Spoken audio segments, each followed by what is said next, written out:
किसी भी राष्ट्र का अस्तित्व पीढ़ी दर पीढ़ी उसकी संस्कृति के विस्तार, उस राष्ट्र की चेतना के विस्तार पर निर्भर करता है। हम अपने देश का इतिहास देखें तो सैकड़ों वर्षों की गुलामी,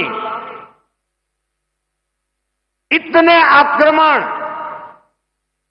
भारत की सामाजिक संरचना को मिटाने की इतनी क्रूर कोशिशें, लेकिन भारत की चेतना कभी समाप्त नहीं हुई।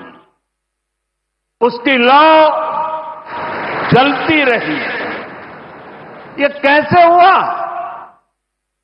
क्योंकि कठिन से कठिन दौर में भी भारत में इस चेतना को जागरूक रखने वाले नए नए सामाजिक आंदोलन होते रहे। भक्ति आंदोलन उसका ये उदाहरण, जिससे हम सब भली भांति परिचित हैं। मध्यकाल के उस कठिन कालखंड में हमारे संतों ने भक्ति के विचारों से हमारी राष्ट्रीय चेतना को नई ऊर्जा दी। गुरु नानक देव, कबीरदास, तुलसीदास, सूरदास, हमारे यहां महाराष्ट्र में संत तुकाराम, संत एकनाथ, संत नामदेव, संत ज्ञानेश्वर, ऐसे कितने ही संतों ने हमारी इस राष्ट्रीय चेतना में अपने मौलिक विचारों से प्राण फूंके।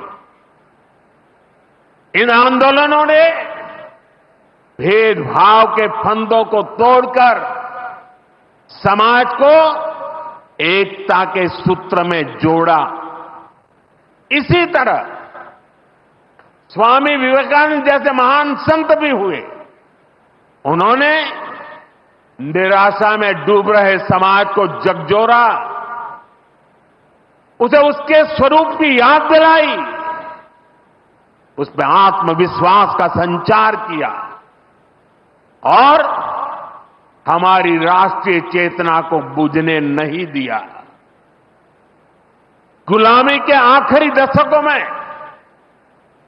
डॉक्टर साहब और गुरुजी जैसे महान व्यक्तित्वों ने इसे नई ऊर्जा देने का काम किया। आज हम देखते हैं राष्ट्रीय चेतना के संरक्षण और संवर्धन के लिए जो विचार बीज 100 साल पहले बोला गया, वो महान वटवृक्ष के रूप में आज दुनिया के सामने है। सिद्धांत और आदर्श इस वटवृक्ष को ऊंचाई देते हैं।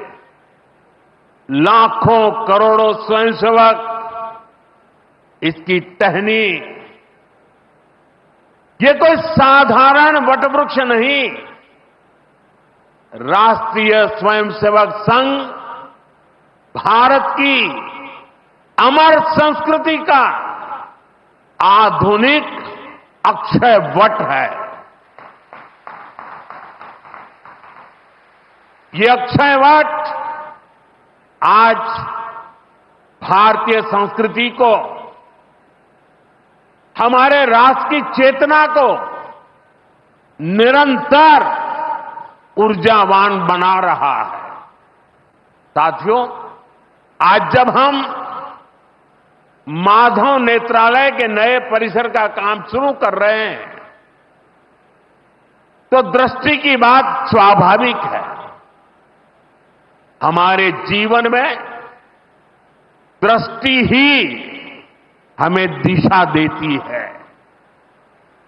इसलिए वेदों में भी कामना की गई है पश्चिम शरदः शतम, अर्थात हम 100 वर्ष तक देखें। ये दृष्टि आंखों की यानी बाह्य दृष्टि भी होनी चाहिए और अंतःदृष्टि भी होनी चाहिए।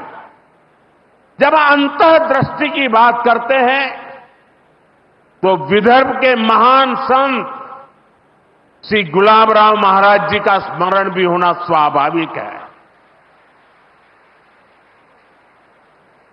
उन्हें प्रज्ञाचक्षु कहा जाता था। बहुत कम आयु में ही उनको आंखों से दिखाई देना बंद हो गया था, लेकिन फिर भी उन्होंने अनेकों पुस्तकें लिखी थी। और अब कोई भी पूछ सकता है कि जब आंखों से दिखाई नहीं देता है तो उसके बावजूद भी कोई इतने ग्रंथ कैसे लिख सकता था? इसका उत्तर यह है कि उनके पास भले ही नेत्र नहीं थे, लेकिन दृष्टि थी। ये दृष्टि बोध से आती है, विवेक से प्रकट होती है। ये दृष्टि व्यक्ति के साथ ही समाज की भी को भी बहुत शक्ति देती है। हमारा राष्ट्रीय स्वयंसेवक संघ भी एक ऐसा संस्कार यज्ञ है जो अंतःदृष्टि और बाह्य दृष्टि दोनों के लिए काम कर रहा है। बाह्य दृष्टि के रूप में हम माधव नेत्रालय को देखते हैं और अंतर्दृष्टि ने संघ को सेवा का पर्याय बना दिया है। साथियों, हमारे यहां कहा गया है, परोपकाराय फलंति वृक्षाः, परोपकाराय वहन्ति नद्या, परोपकाराय दुहन्ति गावः, परोपकारार्थमिदं शरीरम। हमारा शरीर परोपकार के लिए ही है, सेवा के लिए ही है। और जब ये सेवा संस्कारों में आ जाती है तो सेवा ही साधना बन जाती है। यही साधना तो हर एक स्वयंसेवक के जीवन की प्राणवायु होती है। ये सेवा संस्कार, ये साधना, ये प्राणवायु पीढ़ी दर पीढ़ी हर स्वयंसेवक को तप तपस्या के लिए प्रेरित कर रही है। ये सेवा साधना हर स्वयंसेवक को निरंतर गतिमान रखती है, उसे कभी थकने नहीं देती, कभी रुकने नहीं देती। पूज्य गुरुजी अक्सर कहा करते थे, जीवन की अवधि का नहीं, उसके उपयोगिता का महत्व होता है। हम देव से देश और राम से राष्ट्र के जीवन मंत्र लेकर के चले हैं, अपना कर्तव्य निभाते चलते हैं।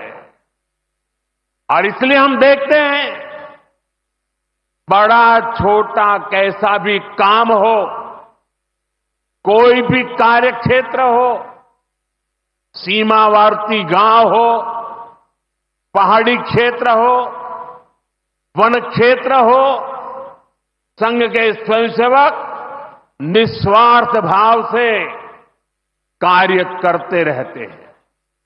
कहीं कोई वनवासी कल्याण आश्रम के कामों को उसको अपना ध्येय बना करके जुटा हुआ है, कहीं कोई एकल विद्यालय के माध्यम से आदिवासी बच्चों को पढ़ा रहा है, कहीं कोई सांस्कृतिक जागरण के मिशन में लगा हुआ है, कहीं कोई सेवा भारती से जुड़कर गरीबों वंचितों की सेवा कर रहा है।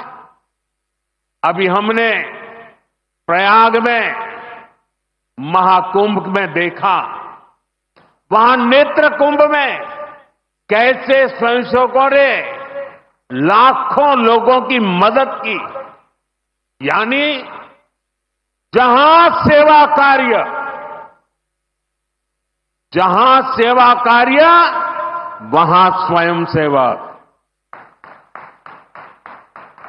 कहीं कोई आपदा आ जाए, बाढ़ की तबाही हो या भूकंप की विभीषिका हो, स्वयंसेवक एक अनुशासित सिपाही की तरह तुरंत मौके पर पहुंचते हैं। कोई अपनी परेशानी नहीं देखता, अपनी पीड़ा नहीं देखता, बस सेवा भावना से हम काम में जुट जाते हैं। हमारे तो हृदय में बसा है, सेवा है अग्निकुंड समीधा सम हम चले। देह महासागर में सरित रूप हम मिले। Subscribe now and press the bell icon. Never miss an update.